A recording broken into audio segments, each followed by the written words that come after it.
Assalamualaikum warahmatullahi wabarakatuh. Alhamdulillah, alhamdulillahilladzi arsala rasulahu bil huda wa dinil haqq liyudhhirahu 'ala ad-dini kullih wa kafa billahi shahida. Asyhadu an la ilaha illallah wahdahu la syarika lah wa asyhadu anna Muhammadan 'abduhu wa rasuluh la nabiyya ba'dah. Allahumma shalli wa sallim ala sayyidina Muhammad wa ala alihi wa sahbihi ajma'in, amma ba'd. Hadirin hadirat rahimakumullah, marilah kita lanjutkan materi tentang sirah nabawiyah, yaitu pada periode dakwah sirriyah, dakwah yang dilakukan secara sembunyi-sembunyi, di mana pembahasan tentang markas dakwah, kemudian tarbiyah, keutamaan ilmu ataupun pemahaman dan juga akidah dan esensinya. Dakwah yang dilakukan secara sembunyi-sembunyi, secara rahasia, dalam rangka untuk menghindari perlakuan buruk dari orang-orang kafir Quraisy, dan juga itu adalah langkah bijak agar masyarakat tidak kaget dalam menghadapi hal yang menggusarkan mereka, walau bisa saja langsung dakwah tersebut dilaksanakan secara jahriyah ataupun secara terang-terangan. Dan ada pelajaran yang bisa kita ambil, bahwa dalam hal ini diperlukan tawazun ataupun keseimbangan antara strategi dan tawakal. Kita yakin bahwasanya Allah Ta'ala pasti akan menolong kebenaran dan segala pengikutnya. Namun kalau kebenaran tidak di-manage, tidak direncanakan dengan baik, maka akan mudah dihancurkan oleh kebatilan yang terorganisir. Kata-kata yang terkenal dari Ali bin Abi Thalib, al-haqqu bila tandim yaghlibuhu al-batilu bitandim. Kebenaran yang tidak terorganisir akan mudah dihancurkan oleh kebatilan yang terorganisir. Sehingga Nabi sallallahu alaihi wasallam mendapatkan ilham untuk mengatur strategi dalam berdakwah. Di sana ada hikmah bahwa dai sesudah beliau agar melakukan perencanaan secara cermat dan mempersiapkan sarana-sarana untuk mencapai tujuan dakwah tanpa mengurangi tawakal kepada Allah. Beliau saja yang dijamin kemenangannya Allah Ta'ala, dijamin keselamatannya, masih melakukan upaya-upaya manusiawi untuk berikhtiar, berusaha dengan segala dan segenap kemampuannya supaya dakwanya berhasil. Ya, apalagi kita yang sebagai manusia biasa tidak mendapatkan wahyu dari Allah, maka kita pun juga sebagai pelanjut risalah beliau harus mengikuti petunjuk-petunjuk beliau dalam hal berikhtiar, bertawakal itu. Kemudian di sini juga mengandung keluasan yang ditentukan syariat berdasarkan realitas sirah. Sudah kita singgung di sini, perlunya kita dalam berdakwah fikih, ya, pemahaman fikih dakwah yang tidak mengeliminir fikul ahkam ataupun fikih hukum. Fikih hukum sudah final, tapi bagaimana memahamkan seseorang untuk menerima hukum itu perlu langkah-langkah. Nah, kemudian dalam karakter dakwah sirriyah ini, yaitu tentang kerahasiaan markas dan tarbiyah, Nabi terus melakukan dakwah setelah sahabat berjumlah 30 orang. Ada yang mengatakan dalam Ar-Rahiqul Makhtum sampai 40 orang, bahkan ada yang mengatakan jumlah berikutnya sampai dengan 60 orang. Di sebuah markas rumah Arqam bin Abil Arqam dijadikan sebagai pusat dakwah. Disitulah Rasulullah SAW memberikan tarbiyah kepada para sahabat, dan ini mengandung pelajaran pentingnya kita memiliki wadah untuk kegiatan program amal soleh. Jadi kita dilatih dalam sirah nabawiyah ini bagaimana berorganisasi, berkumpul dalam sebuah amal da'awi, amal islami yang itu diperlukan kerjasama ya. Beliau bertemu, Nabi SAW bertemu dengan para sahabat secara rahasia, dan dalam pertemuan itu beliau mengajarkan tentang tarbiyah, pembinaan kepada para sahabat. Dan tarbiyah adalah sebuah peradaban besar, awal dari peradaban besar, kemudian awal dari kebangkitan dan kejayaan Islam, serta pentingnya semangat untuk memiliki wawasan keilmuan dan pemahamannya. Kita coba lihat sekilas ya tentang bagaimana lokasi ataupun posisi yang dijadikan markas oleh Rasulullah SAW pada saat beliau berdakwah. Kurang lebih seperti inilah keberadaan daripada rumah Al-Arqam bin Abil Arqam ya. Ini ilustrasi dari keberadaan Mekah pada saat itu. Jadi Ka'bah sudah ada pada saat itu. Kemudian ini adalah sumber air Zam-Zam yang dekat dengan makam Ibrahim. Kemudian di sini ada rumah Ummu Hani.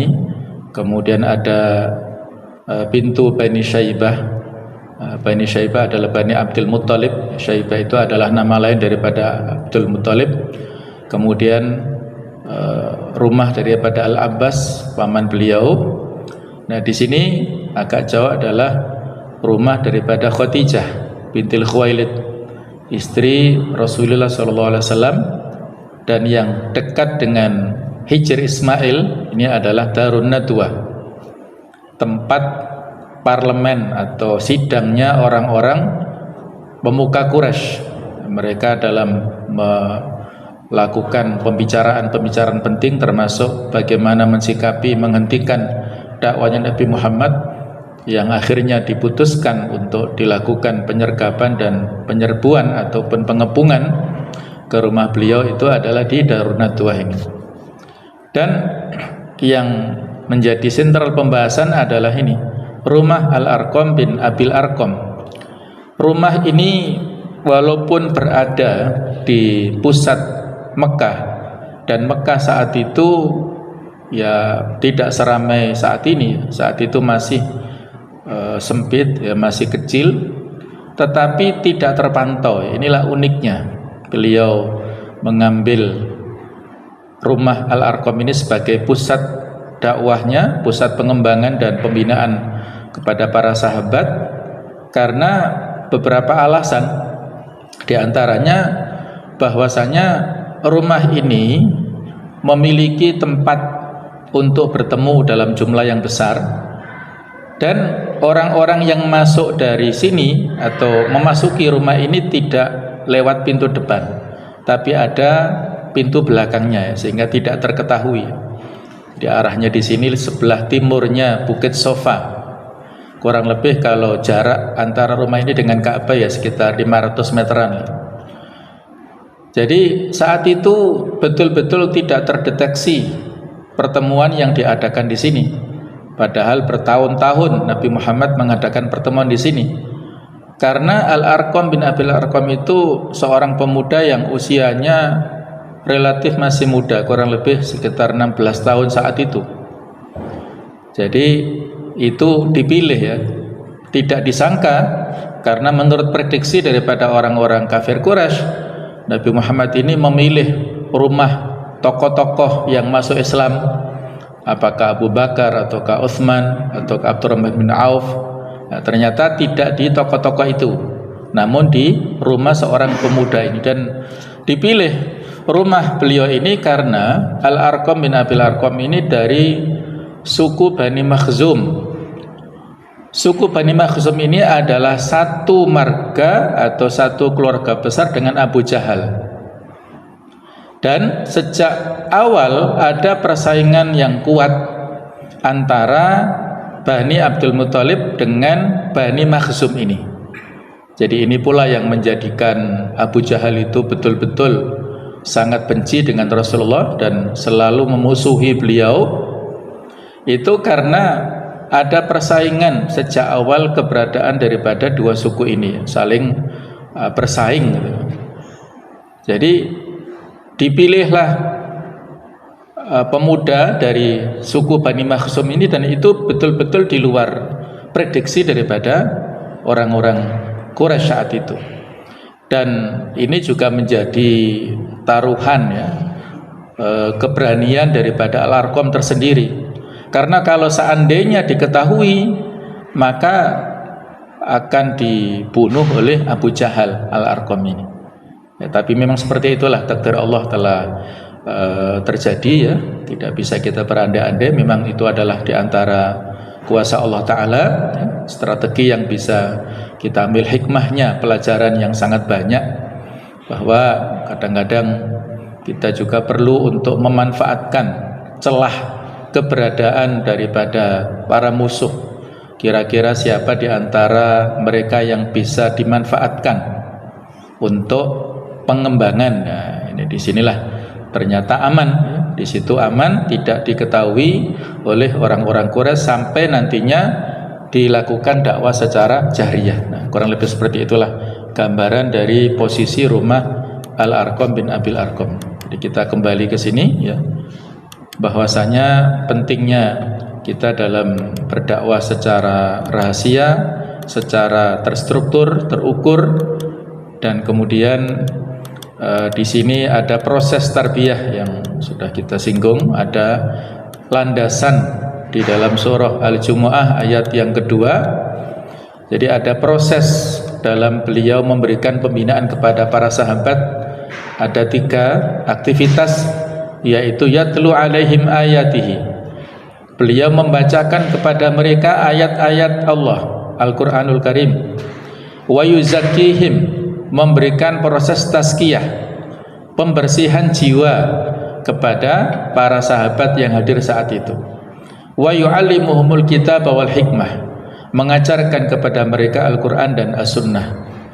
Jadi itulah proses tarbiyah yang ini hilang ya.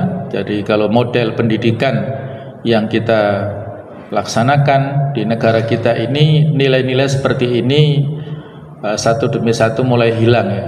Hanya semata-mata transformasi pelajaran saja ataupun ilmu saja antara guru dan murid.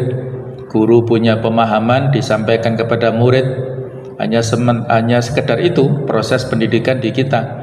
Tidak ada ruh yang mendalam yang diajarkan oleh guru kepada muridnya. Inilah yang kita sebut tadi kekurangan ya. Jemaah sekalian, ada perbedaan yang perlu untuk kita fahami ya. Jadi di sini Allah Ta'ala memberikan perintah kepada kita supaya kita belajar agama secara mendalam. Ini sudah kita singgung ya sebagian daripada makna yang terkandung dalam ayat ini. Walaupun dalam kondisi peperangan, hendaknya ada di antara kaum muslimin ini yang konsentrasi dalam bidang tafaqquh fiddin, memperdalam ilmu agama, bukan semata-mata ta'allum ataupun belajar secara zahir, tetapi harus mendalami ya ilmu agama itu. Kalau kita misalnya ya karena usia, karena uzur dan sebagainya tidak mampu mencapai ke sana, ya maka semampunya, sekuatnya ya. Fattaqullaha mastata'tum, bertakwalah pada Allah semampu kita semuanya. Dan sesuatu yang tidak bisa kita jangkau 100%, maka yang sebagian tidak boleh kita tinggalkan. Ma la yutraku kulluhu la yutraku jullu, sesuatu yang tidak bisa kita lakukan secara sempurna 100%, maka yang sebagian tidak boleh kita tinggalkan. Kalau kita terlambat sholat jamaah, semampunya, apakah rakaat pertama, kedua, atau bahkan ketika kita masuk imam sudah tasyahud akhir, ya kita ikut semampunya karena kita ada udzur, tidak bisa tepat waktu misalnya. Nah, begitu pula dalam bab ini kita belajar juga semampunya. Kalau kita tidak mampu menjadi orang yang mutafaqih atau yang faqih, mendalami, dalam hal agama, maka kita paling tidak ikut belajar secara ya ta'allum, ya, belajar semampunya dan sekuat tenaga kita. Kalau kita tidak mampu untuk menjadi mutafaqih atau yang faqih dalam bidang agama, ya paling tidak kita kader anak-anak kita atau barangkali ada cucu-cucu kita yang punya potensi untuk mendalam dalam bab keilmuan agama, supaya ada di antara keturunan kita yang seperti itu, ya, tidak hanya belajar mendalami persoalan ilmu-ilmu kauniyah keduniaan, tetapi hendaknya ada di antara keturunan kita yang punya potensi, kita arahkan untuk menjadi orang yang faqih. Al-fiqhu lebih khusus daripada al-ilmu, karena al-fiqhu memiliki arti faham, bahkan faham yang mendalam, yang menembus sampai pada intinya, tidak cukup hanya kulitnya saja.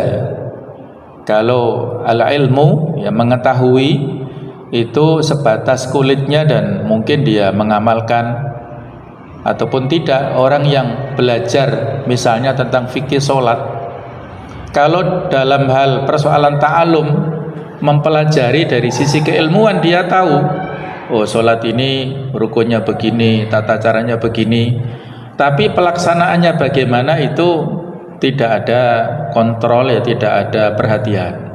Tapi kalau tafaqquh, orang yang mendalami tentang fikih sholat, bukan hanya sekedar tahu atau mengetahui ataupun belajar cara zahir, tapi dia betul-betul melaksanakan konsekuensi daripada ilmu yang telah difahami itu.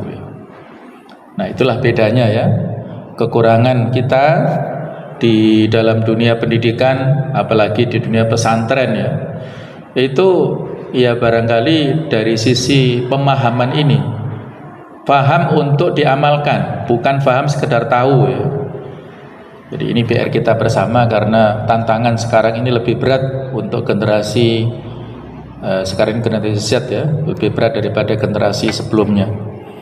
Nah, jemaah sekalian rahimakumullah, dalam ayat Al-Quran banyak sekali Allah Ta'ala memberikan perintah kepada kita dan menunjukkan tentang keutamaan ilmu ataupun pemahaman. Di antara ayat yang populer, potongan dari surat Al-Mujadilah ayat yang ke-11, yarfa'illahu alladhina amanu minkum walladhina utul ilma darajat wallahu bima ta'maluna khabir. Niscaya Allah akan meninggikan orang-orang yang beriman di antaramu dan orang-orang yang diberi ilmu pengetahuan beberapa derajat, dan Allah Maha mengetahui apa yang kamu kerjakan. Jadi ada level-level di antara manusia, ya. Level yang paling rendah adalah orang-orang kafir, kemudian level di atasnya orang-orang yang beriman, yang awam, kemudian yang atasnya lagi adalah level orang-orang yang beriman yang memiliki ilmu ataupun ulama, yang diantara sekian banyak tafsirnya Abdullah bin Abbas mengatakan bahwa jarak derajat antara orang-orang yang beriman yang awam dengan orang-orang yang beriman yang berilmu itu 700 derajat selisihnya, dan jauhnya antara satu derajat dengan derajat yang lainnya itu 500 tahun perjalanan. Jadi kalau dikalikan 500 tahun kali 700 berarti 350.000 jauhnya perjalanan antara orang-orang yang mukmin yang awam dengan orang-orang mukmin yang alim. Dan derajat ini bukan hanya di dunia, tapi nanti juga berada di akhirat. Itulah ketinggian derajat pada orang-orang yang alim atau ulama. Kemudian di surat Az-Zumar ayat ke-9 Allah berfirman, "Qul," katakanlah wahai Muhammad, "hal yastawil ladzina ya'lamun wal ladzina la ya'lamun?" Apakah sama antara orang-orang yang berilmu dan orang-orang yang tidak berilmu, yang tidak mengetahui? Innama yatadzakkaru ulul albab. Sesungguhnya yang berakallah yang dapat menerima pelajaran. Ini istifham ingkari menurut para ahli bahasa ya. Kata pertanyaan tetapi jawabannya ya tidak sama antara orang yang berilmu dan orang-orang yang tidak berilmu. Jemaah sekalian, jadi di sini ada perbandingan antara ilmu, iman dan amal. Di salah satu surah yang ada dalam Al-Qur'an atau surat Muhammad ya, ayat ke-19 disebutkan firman Allah Ta'ala, fa'lam annahu la ilaha illallah wastaghfir li dzambika walil mu'minin wal mu'minat wallahu ya'lamu mutaqallabakum wa mathwaakum. Maka ketahuilah wahai Muhammad. Jadi di sini ada perintah kepada Rasulnya untuk memiliki ilmu. Apa yang harus diketahui? Annahu la ilaha illallah, bahwa sesungguhnya tidak ada Tuhan, tidak ada ilah yang patut untuk disembah secara benar kecuali Allah. Jadi inilah iman, ilmu yang berlandaskan kepada iman. Baru setelah itu wastaghfir li dzambika, dan mohonlah ampun untuk dosamu dan untuk dosa orang-orang mukmin laki-laki dan perempuan, dan Allah mengetahui tempat kamu berusaha dan tempat tinggal kalian. Jadi ada keterkaitan di sini antara ilmu, iman dan amal. Artinya bahwasanya segala sesuatu yang sebelum kita laksanakan, sebelum beramal, maka harus dilandasi oleh ilmu dan keimanan. Amal sebanyak apapun yang dilakukan oleh manusia, apabila tidak ada landasan ilmu dan imannya, maka sia-sia. Ini bisa kita lihat, kita bandingkan di dalam banyak ayat Al-Quran. Misalnya ketika Allah Ta'ala memberikan teguran ya kepada orang-orang kafir, Qul hal nunabbi'ukum bil akhsarina a'mala, katakanlah apakah akan kami beritahukan kepada kalian tentang orang-orang yang paling merugi perbuatannya, alladzina dhalla sa'yuhum fil hayatid dunya, yaitu orang-orang yang telah sia-sia perbuatannya dalam kehidupan dunia ini. Wahum yahsabuna annahum yuhsinuna sun'a, sedangkan mereka menyangka bahwa mereka berbuat sebaik-baiknya.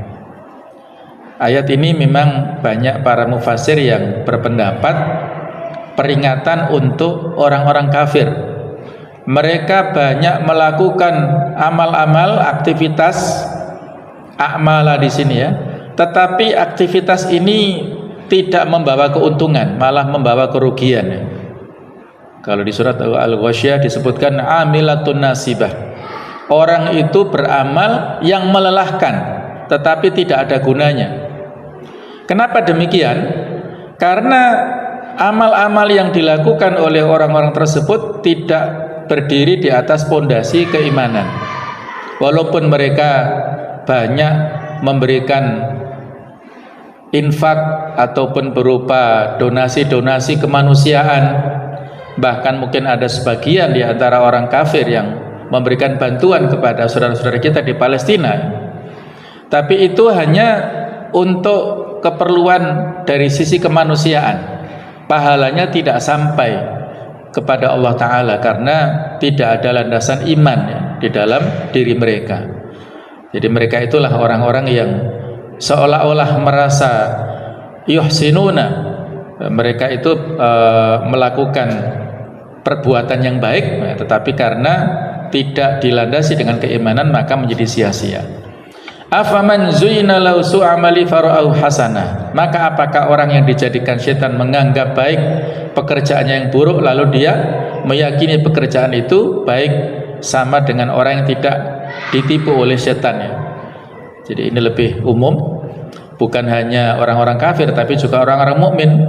Kadang-kadang kita sudah merasa banyak melakukan amal-amal, sudah sholat malam setiap malamnya, sudah sering puasa sunnah, apakah Senin Kemis atau bahkan sebagian ada yang puasa Daud, sudah setiap hari melaksanakan sholat duha misalnya, atau sholat sunnah rawatib dan sebagainya. Nah, ini sudah seolah-olah merasa melakukan amal-amal kebaikan yang banyak, Tetapi ternyata masih ada penyakit-penyakit hati yang ada dalam diri kita. Di antaranya ada penyakit ujub, bangga diri, ada penyakit gurur ataupun tertipu, ya. Sehingga Allah mengingatkan, ya ayyuhal insanu ma gharraka bi rabbikal karim, wahai manusia, apakah yang menyebabkan kalian tertipu dengan Allah yang maha mulia, Allah yang maha sempurna, yang maha memberikan segalanya kepada manusia. Jadi seolah-olah kita sudah melakukan banyak kebaikan, tetapi kalau kita ditimbang antara amal-amal kebaikan dengan nikmat yang Allah Ta'ala berikan kepada kita, tidak seimbang, ya. Jadi tidak ada alasan untuk tertipu dengan amal-amal yang banyak dari kita semuanya. Kemudian jamaah sekalian, di dalam banyak hadis disampaikan oleh Rasul SAW tentang perintah untuk bertafakuh, ya. Kalau kita kaitkan hadis ini dengan At-Taubah ayat 122 di atas, ya. Man yuridillahu bi khairan yufaqihu fiddin. Barang siapa yang dikehendaki baik oleh Allah, maka Allah akan memahamkan padanya dalam urusan agama. Jadi ada dua kosakata yang mirip di sini, satu akar kata. Kalau di ayatnya 122 di surat At-Taubah adalah liyatafaqahu fiddin, supaya mereka mendalami dalam persoalan agama. Kalau di sini yaitu sebagai indikator kebaikan Allah kepada manusia, maka Allah akan jadikan orang itu memahami dalam persoalan urusan agamanya. Tidak ada keterkaitan di sini, ya. Kemudian disebutkan dalam hadis lainnya, fadlul alim 'alal 'abid ka fadli 'ala adna rajulin min ashabi. Keutamaan orang yang alim, yang berilmu dengan orang yang ahli ibadah seperti keutamaan diriku, yaitu Rasulullah, dengan sahabat yang paling rendah. Kemudian ada lagi hadis bahwasanya fadlul ilmi khairun min fadlil ibadati wa milakuddin alwar. Keutamaan ilmu lebih baik daripada keutamaan ibadah, dan kunci agama adalah bersikap warok ataupun berhati-hati menjauhi segala hal yang syubhat. Kemudian ada lagi hadis yang keempat, doa dari Rasulullah SAW, Allahumma arinal haqqa haqqa warzuqna tiba'ah wa arinal batila batila warzuqna istinabah. Ya Allah, tunjukkanlah kepada kami kebenaran itu adalah kebenaran, dan berikanlah jalan kepada kami untuk mengikutinya. Kemudian tunjukkanlah kepada kami bahwa kebatilan itu adalah batil, dan berikanlah rezeki kepada kami untuk bisa menjauhinya. Jadi di sini doa, ya, untuk kita semuanya, bahwasanya apa yang kita ketahui itu hendaklah kita lakukan. Apa yang kita ketahui itu benar, itu sebuah kewajiban, hendaklah kita berusaha untuk melakukannya. Dan apa yang kita ketahui itu adalah salah, maka kita berusaha untuk menjauhinya. Nah, jadi kita dimudahkan untuk melaksanakan segala kebaikan dan dimudahkan untuk menjauhi segala kesalahan. Itu merupakan rizki, kenikmatan yang diberikan oleh Allah Ta'ala kepada hamba-hambanya yang diberikan taufik, diberikan tuntunan, ya. Jadi kita minta kepada Allah Ta'ala. Ini sebagian daripada hadis-hadis yang kalau kita lihat di sini, bahwa kita sangat dianjurkan untuk belajar dan belajar, ya. Kalau kita belajar tentang suatu ilmu, maka itu lebih utama daripada ibadah-ibadah sunnah kita lakukan. Kenapa demikian? Kalau kita ibadah sunnah, misalnya kita sholat, berapa rakaat pun yang kita laksanakan, sholat-sholat sunnah, maka manfaat yang bisa kita ambil itu untuk diri kita sendiri, pahalanya untuk diri kita sendiri. Tapi kalau kita belajar tentang suatu ilmu, di samping kita mendapat pahala yang sangat banyak dari Allah Ta'ala, maka imbas atau dampak dari ilmu itu berguna untuk orang lain. Manfaatnya bisa berguna untuk orang lain. Maka disinilah disebutkan bahwasanya ibadah-ibadah yang kita lakukan, silahkan. Kalau kita punya potensi, keinginan dan juga peluang ibadah, silahkan. Tetapi yang lebih utama adalah kita menuntut ilmu, terutama ilmu-ilmu yang kaitannya dengan peningkatan keimanan dan ketakwaan. Kemudian yang sekalian, perkataan dari para ulama, di antara para sahabat, Mu'adz bin Jabal mengatakan, ilmu itu imamnya amal dan amal itu pengikut ilmu. Kemudian Hasan al-Basri mengatakan, seseorang yang beramal tanpa ilmu bagaikan orang yang berjalan tanpa ada jalan, arah dan tujuan. Seseorang yang beramal tanpa ilmu, maka yang dirusak itu lebih banyak daripada yang diperbaikinya. Ini mirip seperti yang dikatakan oleh Khalifah Umar bin Abdul Aziz. Orang yang beramal tanpa ilmu, maka madharatnya itu lebih banyak daripada maslahatnya. Yang dirusak lebih banyak daripada yang diperbaiki dampaknya. Maka tuntutlah ilmu dengan cara yang tidak merusak ibadah, dan tuntutlah ibadah dengan cara yang tidak merusak ilmu. Sebab ada satu kaum, yaitu orang-orang Khawarij, yang menuntut ibadah tetapi meninggalkan ilmu, sehingga mereka keluar membawa pedang membantai umatnya Nabi Muhammad. Dan mereka ini kalau ibadah luar biasa, performa secara zahir. Orang-orang Khawarij ini sangat alim dari sisi performanya. Ada yang pakai jubah, pakai sorban dan macam-macam ya. Tetapi mereka mudah diprovokasi, mudah disulut emosinya, mudah dibakar semangatnya dengan tanpa ilmu ya, karena mereka tidak punya ilmu. Sehingga mereka melakukan banyak pembantaian. Bibit-bibit Khawarij itulah yang disinyalir yang menjadi otak pembunuhan daripada Utsman bin Affan. Allahu a'lam. Seandainya mereka menuntut ilmu, niscaya mereka tidak akan melakukan tindakan tersebut ya. Kalau mereka punya wawasan, maka tidak mudah untuk diprovokasi. Nah, inilah yang menjadi PR kita bersama, bahwasanya umat saat ini gutha isail ya, seperti buih yang ada di atas lautan, di atas banjir, mudah terombang-ambing dan mudah sekali diprovokasi. Ya itulah karena mereka tanpa ilmu ya. Faham yang benar dan tujuan yang baik adalah nikmat terbesar yang dianugerahkan Allah kepada hambanya. Bahkan tidak ada pemberian setelah Islam yang lebih besar dan lebih agung daripada kedua nikmat tersebut, yaitu faham yang benar dan tujuan yang baik. Keduanya adalah pembawa dan penegak Islam, yang sudah pernah kita contohkan ya, bahasanya jangan sampai kita salah faham dalam mensikapi fenomena kehidupan ataupun dalam memahami ayat dan hadis. Kalau kita salah faham, maka akan bisa berdampak kepada keburukan, dan itu sudah ada isyarat-isyaratnya ya. Allah Ta'ala memberikan isyarat permisalan-permisalan dalam Al-Quran. Misalnya di surah Al-Baqarah ayat ke-26 tentang nyamuk. Allah memberikan peringatan di dalam ayat ini, jangan sampai kita protes seperti orang-orang kafir ya. Innallaha la yastahi ayadriba mathalan ma ba'udah fama fawqaha. Allah sama sekali tidak merasa malu untuk membuat permisalan berupa nyamuk ataupun yang lebih hina, yang lebih kecil dari nyamuk.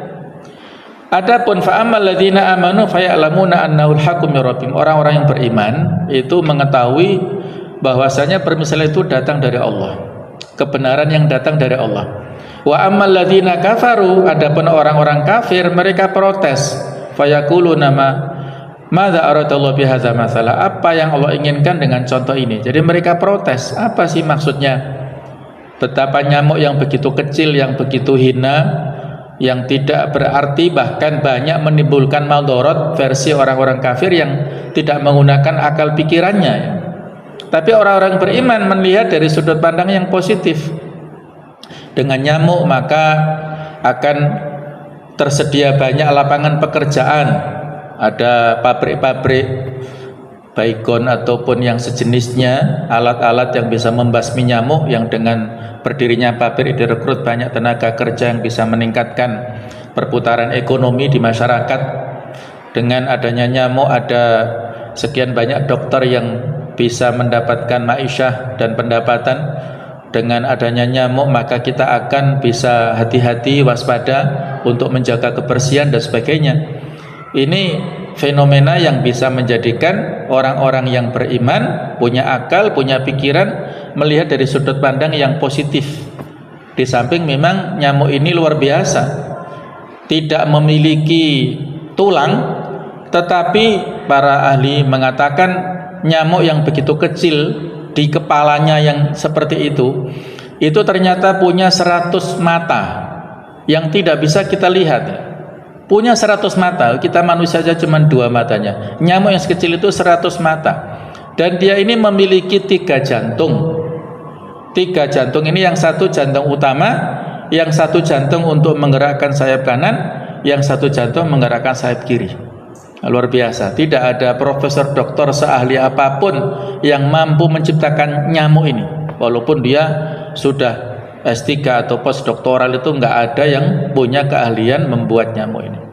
Itu adalah Allah Ta'ala yang membuatnya, yang menciptakannya. Jadi kita sebagai manusia, walaupun kita punya keahlian, punya ilmu, tetapi itu sedikit. Wa ma utitu minal ilmi illa qalila, tidaklah akan diberikan ilmu kecuali hanya sedikit saja.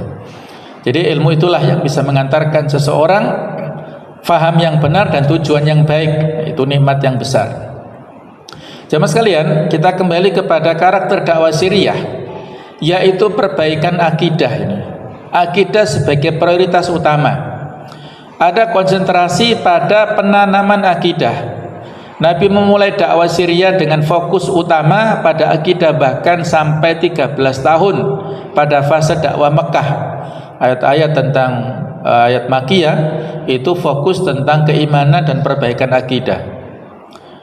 Dan akidah ini ya sebagai tambahan informasi cara bahasa dari kata-kata akoda yang berarti ikatan, sedangkan secara istilah adalah mayusaddiquhul qalbu, sesuatu yang diyakini oleh hati, watma'anna ilaihi nafsu, dan yang menjadi tenang karenanya jiwa kita. Wa kana jazama inda mu'taqadihi la yadkhulu syakkun wala raibun. Dan hal tersebut dipegang dengan sangat kuat oleh orang-orang yang meyakininya, tidak ada keraguan yang masuk ke dalamnya. Jadi itulah akidah yang kalau secara mutlak bisa akidah yang lurus, bisa akidah yang benar. Tetapi kalau kita ditambah akidah Islamiyah, berarti itu adalah akidah yang lurus. Nama lain daripada akidah adalah keimanan, al-iman. Kemudian juga bisa disebut usuluddin, pokok-pokok agama. Bisa juga kalau di sini adalah menurut Abu Hanifah fiqhul akbar, karena fikih kecil itu adalah fikih yang kaitannya dengan fikul ibadah, sedangkan fikul akbar kaitannya dengan persoalan keimanan. Kemudian ada juga menyebut ilmu kalam, ilmu tauhid dan lain-lainnya. Ilmu tauhid ini ya, ini sekilas ya kita bahas ya, insyaallah di materi ataupun tema kajian.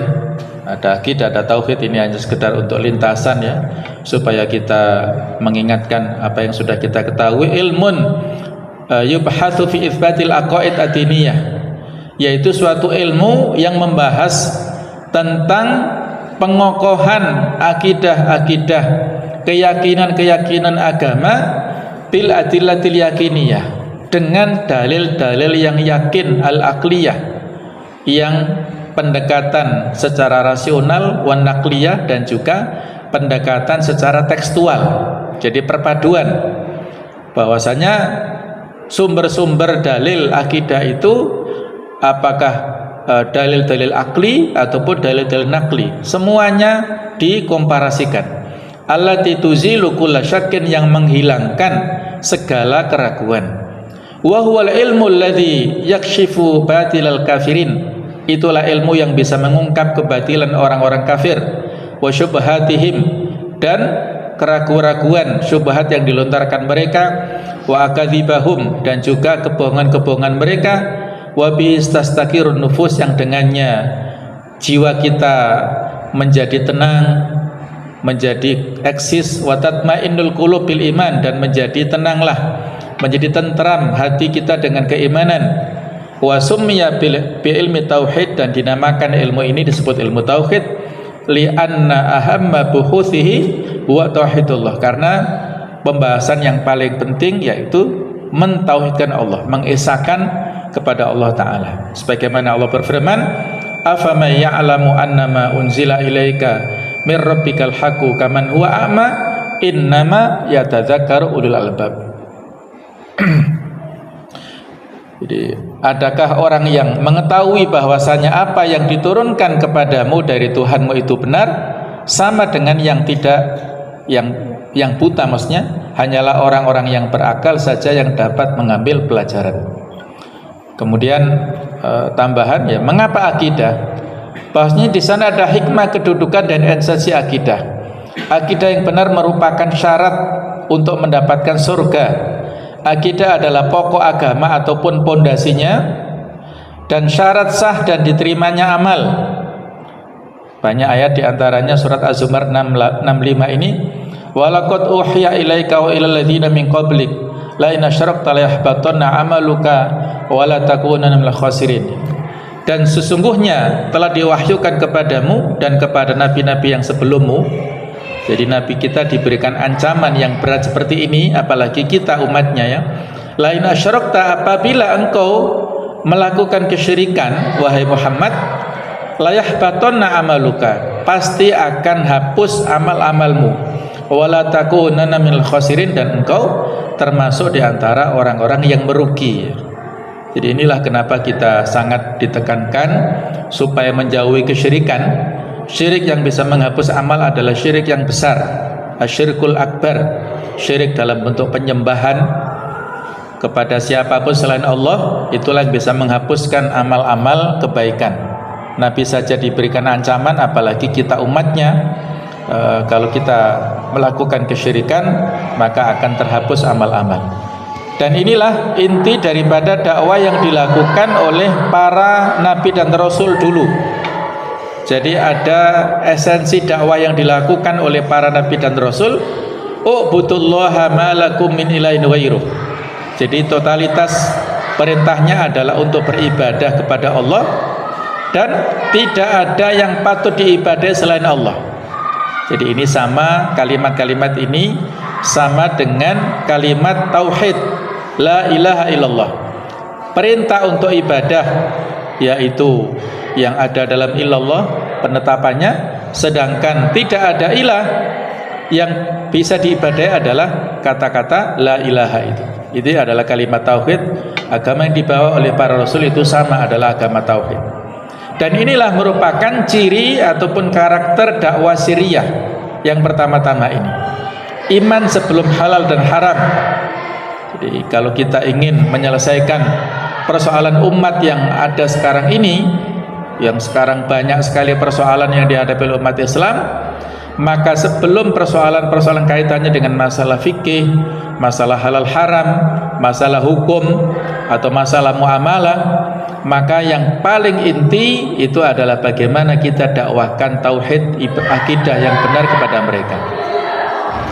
Ya, sebagaimana yang disebutkan di sini, salah satu hikmah mendahulukan akidah dalam dakwah, yaitu potongan dari hadis ini, innama nazala awwala ma nazala minhu suratun minal mufassal fiha dzikrul jannah wan nar. Pertama-tama surat yang diturunkan, yaitu surat mufassal yang pendek-pendek, yang ada biasanya dalam juz 30 itu, tentang masalah surga dan neraka. Dan ketika manusia telah condong ke Islam, maka turunlah kemudian ayat-ayat tentang halal dan haram. Sekiranya yang pertama kali turun adalah ayat janganlah kalian minum khamr, niscaya mereka akan mengatakan, sekali-kali kami tidak akan bisa meninggalkan khamr selamanya.